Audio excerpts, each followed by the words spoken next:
our southern border after the Obama administration sharply cut its number by about 75%. Starting in the new year, the remaining troops will focus on aerial surveillance missions using helicopters and airplanes. We have deployed unprecedented infrastructure, unprecedented technology, manpower, particularly along the southwest border. Thad Bingel was Chief of Staff for U.S. Customs and Border Protection. He's now a principal of Command Consulting Group. And so, Thad, let's put this in a little context. We just heard from the Secretary, Jenna Napolitano, talking about the plan at the border. And it's my understanding that the troops were there, an elevated number of troops were at the border, so that the technology could catch up to what we need. And once the technology was there, we would remove the troops. So is this part of a broader plan that's been in place for several years now, or is this something of a surprise? This really is part of a plan that really started back in the Bush administration in 2006. When I was there, at Customs and Border Protection and the Department of Homeland Security partnered at that time with the Department of Defense and the National Guard under what we called Operation Jumpstart. That initially deployed about 6,000 National Guard troops to the border during a time period when we were building fence, when we were ramping up not only the technology but doubling the size of the Border Patrol workforce. It was always a stopgap plan to provide that capability in the interim while we built up the CBP and DHS resources on the border.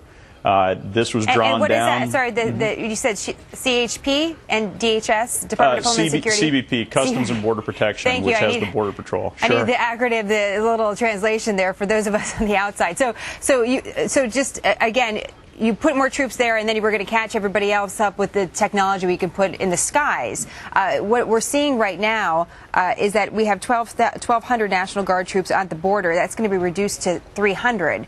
And when you hear that, I mean, when I'm walking around the streets of New York, I like to see police around. It makes me feel safer. Is the same thing true, though, along the border? Do we actually need the boots on the ground there, or is there a better, more efficient way to patrol the border? Sure. I think it's important to keep it in perspective that, again, we're talking about a reduction from 1,200 to 200 National Guardsmen during a time when we've built up the Border Patrol force on the southwest border by 8 to 10,000 more than when those National Guard troops first started being deployed. So we're at the right time for a little bit of a shift strategically where the boots on the ground, and it's important people realize the National Guardsmen weren't out there making apprehensions or arrests. They were really there in mission support roles for the Border Patrol. But now it's time to look less at boots on the ground and the type of technology and aerial assets that DoD can bring, some of which are now coming back from theater in Iraq and Afghanistan, and now can support that DHS CBP mission. That's interesting. So do you think this is a move that will actually make us safer?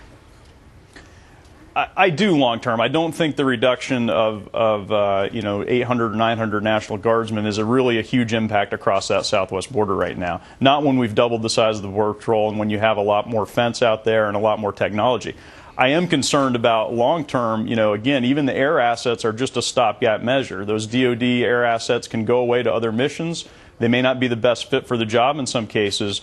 So long term, what members of Congress, what the administration ought to be concerned about is making sure that DHS and CBP, the Border Patrol, their air and marine units have the resources for the future. Can you be more specific on that? Because we hear about that, but what specifically do we need to be 100% or pretty close to it confident that the border is secure? What exactly is it that we need? Sure. I'll give one example. CBP Air and Marine may have to retire as many as 50 aging aircraft over the next year. These are helicopters, fixed-wing aircraft that support that border security mission. This DoD surge of some helicopters and fixed-wing assets can help fill the gap. But long-term, you need things like sustaining the budget for that agency to provide the air support to Border Patrol.